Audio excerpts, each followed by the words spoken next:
பாளையங்கோட்டையில் நெடுஞ்சாலைத்துறை அரசு ஒப்பந்ததாரர் RS முருகன் அலுவலகத்தில் வருமான வரித்துறை சோதனை இரண்டாவது நாளாக நடைபெற்று வருகிறது.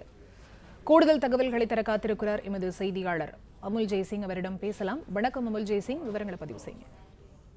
வணக்கம். நெல்லை மாவட்டம் பாளையங்கோட்டை NGO காலனி சாராட்டக்கர் கல்லூரி அருகில் உள்ள நெடுஞ்சாலைத்துறை அரசு ஒப்பந்தக்காரர் RS முருகன் அலுவலகத்தில் வருமான வரித்துறையினர் நேற்றிலிருந்து சோதனை நடத்தி வருகின்றனர்.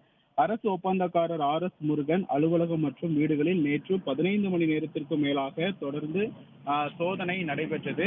இவர் தமிழகத்தின் முக்கிய நெடுஞ்சாலைத்துறை பொதுப்பணித்துறையின் அரசு ஒப்பந்தக்காரராக இருந்து வருகிறார். நெல்லை மாவட்டம் விஜயநாராயணத்தை சேர்ந்த RS முருகன் என்பவரின் நெல்லை பெருமாள்புரம் அலுவலகத்திலும் தொடர்ந்து இரண்டாவது நாளாக இன்று இந்த சோதனையானது நடைபெற்று வருகிறது. பாராளுமன்ற தேர்தலை முன்னிட்டு தேர்தலில் போட்டியிடும் வேட்பாளர்களுக்கு செலவுகளை மேற்கொள்வதற்கும் பண உதவி எதுவும் முக்கிய பிரமுகர்கள் செய்து வருகிறார்களா என்ற கோணத்தில் இந்த வருமான வரித்துறை சோதனை நடைபெற்று வருவதாக தகவல்கள் வெளியாகி இருக்கின்றன.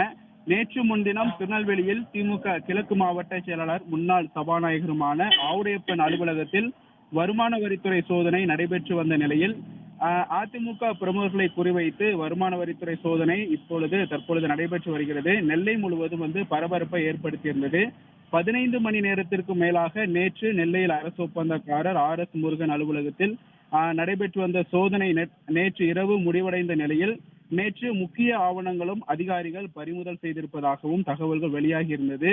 இந்த நிலையில் தொடர்ந்து இரண்டாவது நாளாக RS முருகன் அலுவலகத்தில் இந்த வருமான வரித்துறை சோதனையானது தீவிரமாக நடைபெற்று வருகிறது. திருநெல்வேலி வருமான வரித்துறை உதவி ஆணையர் ராஜேந்திரன் தலைமையில் 5 பேர் கொண்ட குழுவினர் இந்த சோதனையில் ஈடுபட்டு வருகிறார்கள்.